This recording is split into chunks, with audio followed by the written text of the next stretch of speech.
Hello everyone, welcome back to my channel. I hope you always stay healthy and thanks for watching this channel. But today we will talk about new strategy says U.S. naval forces will respond more assertively to Chinese-Russian aggression.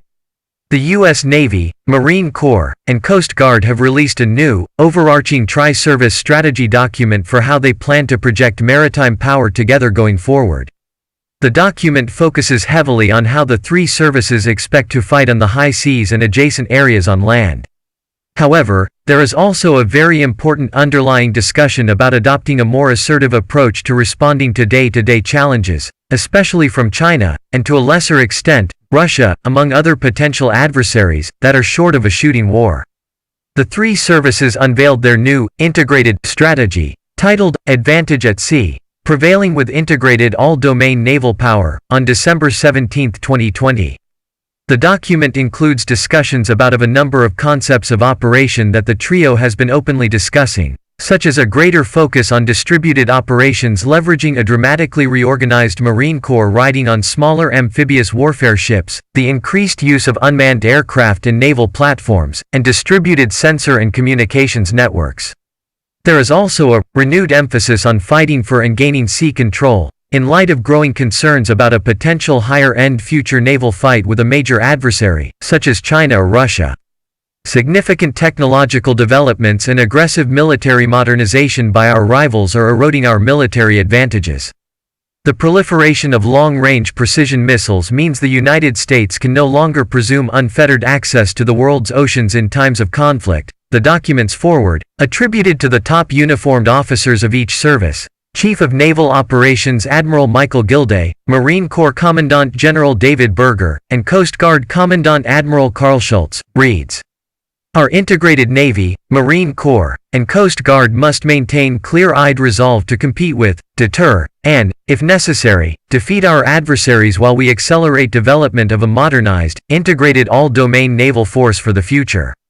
The document, which you can read in full here, is clear-cut in laying out a demand for America's naval service, defined in the glossary as the Navy and the Marine Corps and the Coast Guard, to be properly equipped and otherwise prepared to deter, and if need be fight, a high-end opponent. At the same time, it highlights how these services can expect to experience greater aggression and other geopolitical friction that may not rise to the level of an actual conflict, nevertheless hostile actions that will need to be dissuaded. Though it may seem at first glance to be talking about the potential for a future conflict with China and Russia, the second paragraph of the foreword from Gilday, Berger, and Schultz lays out this reality up front and in no uncertain terms. Since the beginning of the 21st century, our 3C services have watched with alarm the growing naval power of the People's Republic of China and the increasingly aggressive behavior of the Russian Federation. Our globally deployed naval forces interact with Chinese and Russian warships and aircraft daily. We witness firsthand their increasing sophistication and growing aggressiveness. Optimism that China and Russia might become responsible leaders contributing to global security has given way to recognition that they are determined rivals. The People's Republic of China represents the most pressing, long-term strategic threat. Just in the past few years, there has been a noticeable uptick in reported near collisions during aggressive encounters between U.S. Navy warships and their Chinese and Russian counterparts. China has also been accused of targeting U.S. military aircraft, as well as those of its allies and partners, in the Pacific region, as well as the Horn of Africa, with lasers and electronic warfare jamming, non-lethal attacks that nonetheless present very real hazards.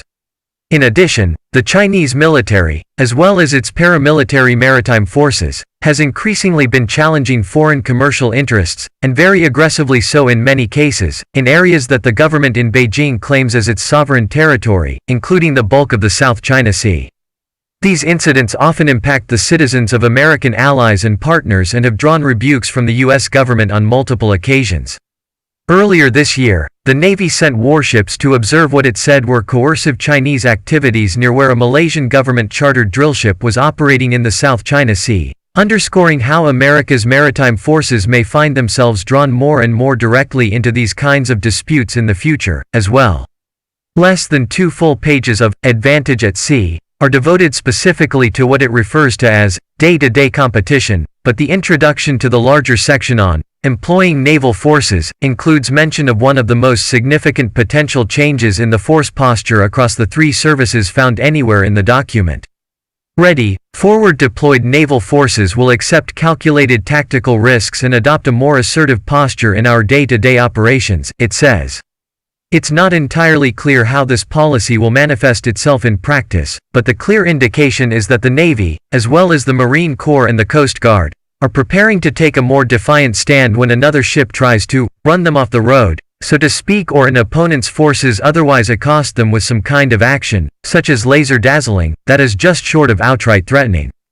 When it comes to responding to laser attacks, specifically, there were indications earlier this year of a coming change in tactical attitude, when the Navy's official Instagram account made a tongue-in-cheek post aimed at China saying, "You don't want to play laser tag with us."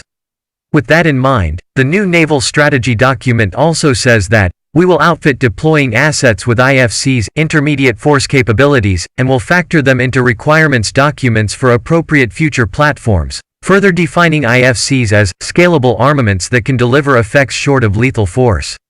These three services already employ a mix of non-lethal capabilities, including laser dazzlers and acoustic hailing devices, the latter of which also can be used to broadcast painful loud noise. The Navy is also in the midst of a major push to integrate various kinds of directed energy weapons across its fleets, some of which are designed to produce non-lethal effects, at least in part. It's worth noting that this change in posture would likely impact how the Navy reacts to altercations with smaller adversaries, such as Iran or North Korea, as well. A swarm of small Iranian watercraft notably harassed a group of Navy and Coast Guard ships in the Persian Gulf earlier this year, prompting President Donald Trump to threaten to have the Navy respond with lethal force in future altercations. At the time, there was no indication that either service's rules of engagement had changed. All of this is immediately significant as it raises questions about how the risk calculus will take into account the potential for greater escalation as a result of these more assertive responses. Compared to a major conflict, which would be a high-impact, if low-probability type event, as this new tri-service document makes clear, these kinds of lower-impact altercations are increasingly routine. Advantage at Sea lays out a strategy for operations outside of conflict that is only likely to prompt more of this kind of friction as time goes on, too. Navy and Coast Guard ships conduct freedom of navigation operations globally, challenging excessive and illegal maritime claims. Coast Guard cutters and law enforcement detachments aboard Navy and Allied ships exercise unique authorities to counter terrorism, weapons proliferation, transnational crime, and piracy, the tri-service strategy says. All three services enforce sanctions through maritime interdiction operations, often as part of international task forces. Together with international and whole-of-government efforts, the Naval Service will detect and document our rivals' actions that violate international law, steal resources, and infringe upon the sovereignty of other nations. We will provide evidence of malign activities to U.S. and international officials to expose this behavior and increase the reputational costs for aggressors, it continues. Forward naval forces, leveraging our complementary law enforcement authorities and military capabilities, will stand ready to disrupt malign activities through assertive operations. Our expanded efforts will refute the false narratives of our rivals and demonstrate the United States' commitment to protecting the rules-based order. The mention of unique authorities and complementary law enforcement authorities when talking about the Coast Guard helps to underscore the value of further integrating that service in day-to-day Navy and the Marine Corps operations. The Coast Guard, while a uniformed military service, has the legal remit to carry out a host of law enforcement activities that other military personnel cannot, by law.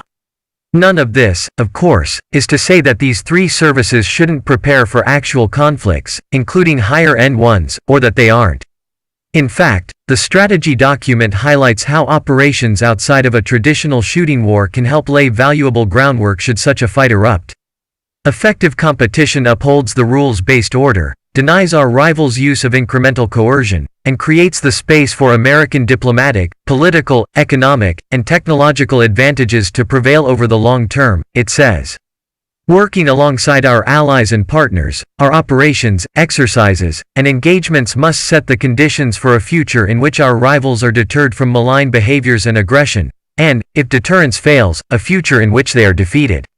While preparing for future major conflicts, including in the maritime domain, is certainly prudent, the most visible components of the U.S. military's new tri-service naval strategy, at least in the near term, may well be how the collective naval service responds going forward to the very real challenges it faces daily. Don't forget to like our video and subscribe for our channel.